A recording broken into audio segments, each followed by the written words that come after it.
Hello viewers, welcome back to my channel. আজকে আমি আবারও চলে এসেছি class 11 second semester unit 1 education and সাইকোলজির 1.1 ইউনিটের শিক্ষা মনোবিজ্ঞান এডুকেশনাল সাইকোলজি থেকে কিছু সংক্ষিপ্ত উত্তরধর্মী প্রশ্ন নিয়ে, যেগুলোর মান হচ্ছে 2।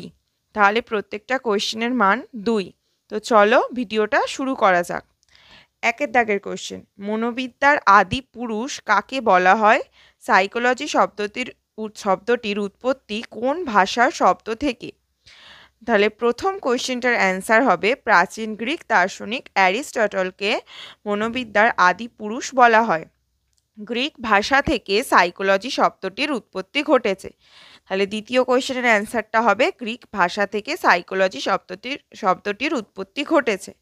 নেক্সট কোশ্চেন, 2 দাগের কোশ্চেন, ডেকার্তের মতে মনোবিদ্যার বিষয়বস্তু কি?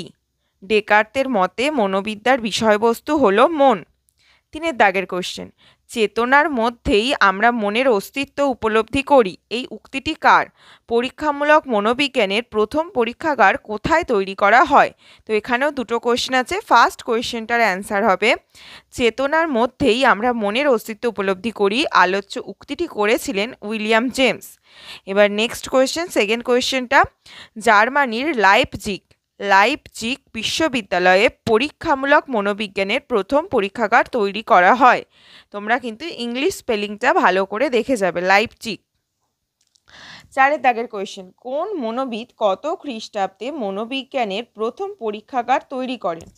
মনোবিদ উইলিয়াম উন্ড 1879 খ্রিস্টাব্দে 1879 খ্রিস্টাব্দে প্রথম মনোবিজ্ঞানের পরীক্ষাগার তৈরি করেন। নেক্সট কোয়েশ্চেন, 5 দাগের কোয়েশ্চেন, সাইকোলজি শব্দটি যে দুটি ভিন্ন শব্দ থেকে গঠিত হয়েছে তাদের নাম লেখো। সাইকি এবং লোগোস এই দুটি ভিন্ন শব্দ থেকে সাইকোলজি শব্দটি গঠিত হয়েছে।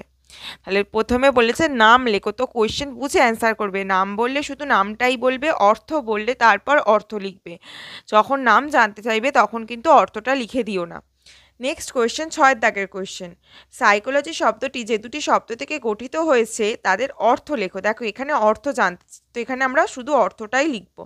সাইকি কথার অর্থ হলো আত্মা এবং লোগোস বা লগি কথাটির অর্থ হলো বিজ্ঞান।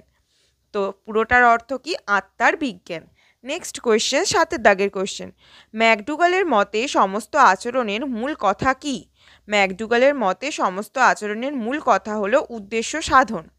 8 দাগের কোশ্চেন, তাত্ত্বিক দিক থেকে শিক্ষা মনোবিদ্যার বিকাশে সহায়ক দুজন চিন্তাবিদের নাম উল্লেখ করো। আচ্ছা, এখানে কিন্তু তাত্ত্বিক দিক বলেছে, তো এটা মাথায় রাখবে, তাত্ত্বিক, ব্যবহারিক কিন্তু বলেনি। তাত্ত্বিক দিক থেকে শিক্ষা মনোবিদ্যার বিকাশে সহায়ক দুজন চিন্তাবিদ, মানে যারা তাত্ত্বিক দিকটাকে সাপোর্ট করেছিল। তাত্ত্বিক দিক থেকে শিক্ষা মনোবিদ্যার বিকাশে সহায়ক দুজন চিন্তাবিদের নাম হলো প্লেটো ও অ্যারিস্টটল। নেক্সট কোয়েশ্চেন, 9 দাগের কোয়েশ্চেন, শিক্ষা মনোবিদ্যার যে কোনো দুটি নিজস্ব পদ্ধতির নাম উল্লেখ করো। যেটা শিক্ষা মনোবিদ্যার নিজস্ব পদ্ধতি। শিক্ষা মনোবিদ্যার যে কোনো দুটি নিজস্ব পদ্ধতির নাম হলো চিকিৎসামূলক পদ্ধতি, পরীক্ষণমূলক পদ্ধতি। এগুলো ছাড়াও যদি অন্য কোনো পদ্ধতি জানা থাকে সেটাও লিখতে পারো, যেমন পর্যবেক্ষণ, অনুশীলন, এগুলো লেখা যায়। নেক্সট, 10 দাগের কোশ্চেন, শিক্ষা মনোবিজ্ঞানকে আত্মার বিজ্ঞান রূপে উল্লেখ করেছেন এমন কয়েকজন দার্শনিকের নাম উল্লেখ করো। ডেমোক্রিটাস, প্লেটো, অ্যারিস্টটল প্রমুখ দার্শনিকগণ মনোবিজ্ঞানকে আত্মার বিজ্ঞান রূপে উল্লেখ করেছেন। নেক্সট কোয়েশ্চেন, 11 দাগের কোশ্চেন, এমন দুজন মনোবিজ্ঞানীর নাম উল্লেখ করো যারা মনোবিজ্ঞানকে সচেতনতার বিজ্ঞান হিসেবে উল্লেখ করেছেন। জেমস ও উন্ড হলেন দুজন মনোবিজ্ঞানী যারা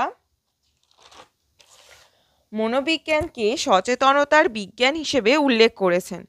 তাহলে কারা হলো না, জেমস এবং উন্ড, মানে উইলিয়াম জেমস এবং উন্ড, এর দুজন মনোবিজ্ঞানী যারা মনোবিজ্ঞানকে সচেতনতার বিজ্ঞান হিসেবে উল্লেখ করেছেন। 12 দাগের কোশ্চেন, শিক্ষা মনোবিজ্ঞানের একটি সংজ্ঞা দাও। মানুষের শিক্ষাকালীন আচরণকে অধ্যয়ন করার জন্য মনোবিজ্ঞানের যে শাখা করে উঠেছে সেটি হলো শিক্ষা মনোবিজ্ঞান। 13 দাগের কোশ্চেন, মনোবিদ্যা হলো আচরণের বিজ্ঞান, এই মতটি কার? শিক্ষা মনোবিদ্যা হলো মনোবিদ্যার সেই শাখা যা শিক্ষণ ও শিখন নিয়ে আলোচনা করে। এই মতটিকার। তো দুটো কোয়েশ্চেন আছে, দুটো কোয়েশ্চেনের একটা একটা করে অ্যান্সার বলছি। প্রথম অ্যান্সারটা হবে মনোবিদ্যা হলো আচরণের বিজ্ঞান, এই মতটি হলো জে.বি. ওয়াটসনের। 2 নম্বর কোশ্চেনটা শিক্ষা মনোবিদ্যা হলো মনোবিদ্যার সেই শাখা যা শিক্ষণ ও শিখন নিয়ে আলোচনা করে, এই মতটি হলো মনোবিদ স্কিনারের। দ্বিতীয়টা হবে মনোবিদ স্কিনারের। নেক্সট কোশ্চেন 14 দাগের কোশ্চেন, শিক্ষা মনোবিজ্ঞানে দুটি বিষয়বস্তু উল্লেখ করো। শিক্ষা মনোবিজ্ঞানে দুটি বিষয়বস্তু হলো শিক্ষার্থীর বিকাশ এবং শিখনে প্রয়োজনীয় মানসিক প্রক্রিয়া। নেক্সট কোশ্চেন 15 দাগের কোশ্চেন, সাইকোলজি কথাটির ব্যুৎপত্তিগত অর্থ কী? সাইকোলজি শব্দটি এসছে গ্রিক শব্দ সাইকি এবং লগি থেকে। সাইকি শব্দের অর্থ হলো আত্মা, লগি শব্দের অর্থ হলো বিজ্ঞান বা শাস্ত্র, অর্থাৎ সাইকোলজি শব্দটির ব্যুৎপত্তিগত অর্থ হলো আত্মার বিজ্ঞান। তাহলে সাইকোলজি কথাটার ব্যুৎপত্তিগত অর্থ, সাইকোলজি কোন দুটো শব্দ থেকে গঠিত হয়েছে, সাইকোলজি শব্দটি যে দুটি শব্দ থেকে গঠিত হয়েছে তাদের অর্থ, সব কিছুর উত্তর কিন্তু একটাই হবে। নেক্সট 16 দাগের কোশ্চেন, আচরণ কি?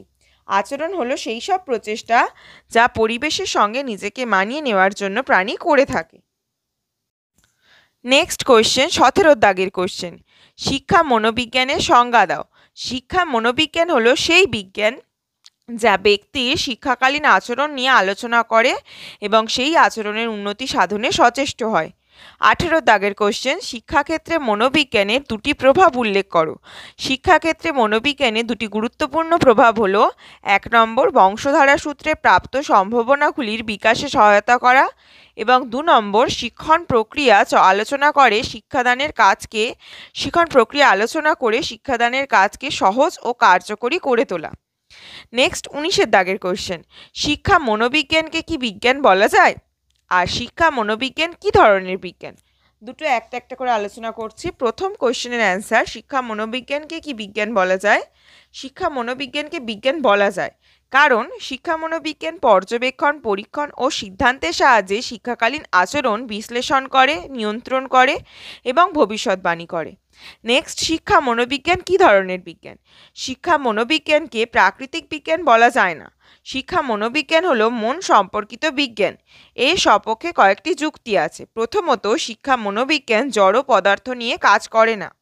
মন, অনুভূতি, আবেগ নিয়ে এর কাজ। কিন্তু প্রাকৃতিক বিজ্ঞানের ব্যক্তিমনের সঙ্গে কোনো সম্পর্ক নেই।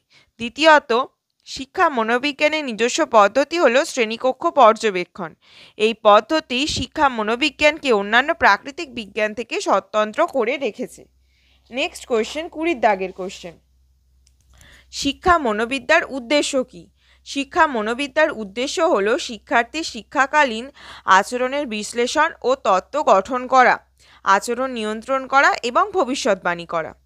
শিক্ষা মনোবিদ্যার উদ্দেশ্য কী? শিক্ষা মনোবিদ্যার উদ্দেশ্য হলো শিক্ষার্থীর শিক্ষাকালীন আচরণের বিশ্লেষণ ও তত্ত্ব গঠন করা, আচরণ নিয়ন্ত্রণ করা এবং ভবিষ্যৎবাণী করা। নেক্সট 21 দাগের কোশ্চেন, শিক্ষার লক্ষ্যের সঙ্গে মনোবিজ্ঞানের সম্পর্ক কী?